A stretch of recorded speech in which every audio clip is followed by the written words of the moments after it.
ఒసే చిన్ని, చిన్నప్పట్నుండి నన్ను రకరకాలుగా చిత్రహింసలు పెట్టి నరకం చూపించావు కదే. ఇప్పుడు నేన్నీకు 3D సినిమా చూపిస్తానే. చూడు, బాగా చూడు. అమ్మా, అక్కకి గోరింటాకు పెట్టు. నేనా? నాకు చందమామ పెట్టడం తప్ప ఇంకేం రాదు. చందమామ అయితే ఏమీ పెట్టక్కర్లేదు, ఎందుకంటే నా కూతురే చందమామ కదా. పెట్టడానికి ఎవరిని పిలవలేదా? పిలిచాం, కానీ ఏదో ప్రాబ్లం వచ్చి ఆ అమ్మాయి రాలేదు. అయితే మీలో ఎవరో ఒకరు పెట్టేయండి. మాకు ఆ ఫోన్తో డిజైన్స్ పెట్టడం రాదు. నాకు మెహందీ పెట్టించుకోవటమే వచ్చు, పెట్టడం రాదు. అవునా? మరిప్పుడు ఎవరు పెడతారు? మీరేం టెన్షన్ పడకండి, మధుకి ఇప్పుడొకరు మెహందీ పెడతారు. ఎవరు పెడతారు? ఇది పెడుతుంది. ఇదెలా ఉందిరా? మధుకు చూపించు. పంచదార నీళ్లు, కాటన్ తీసుకురండి. అలాగే బాబు. మధు, ఏం కాదు మధు, ఇట్స్ ఓకే. తగ్గిపోతుంది, ఆగమ్మా. It's okay Madhu, it's okay.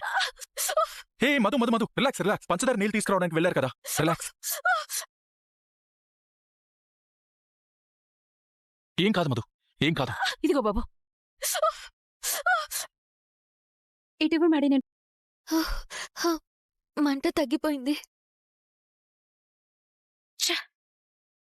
దీన్ని మంటల్లో అల్లాడిద్దామనుకుంటే ఈ మ్యాడీ వచ్చి ఇలా చేశాడేంటి? Thank you Maddy, thank you very much. ప్రతిదానికి ఇలా థ్యాంక్స్ చెప్పాలంటే నీకు ఇబ్బందిగా లేదా? చెప్పాలనుకున్నప్పుడల్లా అదా చేదు గాని, ఖుషి సినిమాలో లాగా. Thank you Maddy. మళ్ళీ థ్యాంక్స్ చెప్పావా? థ్యాంక్యూ అని రికార్డ్ చేయమని సలహా ఇచ్చావు కదా, అందుకు థ్యాంక్స్ చెప్పాను. ఇదేంటి లోహి ఇన్నిసార్లు కాల్ చేసింది? హలో శ్రేయ, చెప్పు లోహి, ఏంటి అన్నిసార్లు కాల్ చేశావు? అదే చిన్ని గురించి అప్డేట్స్ ఏవైనా తెలుసా ఏమోనని. లేదు లోహి, తెలియలేదు.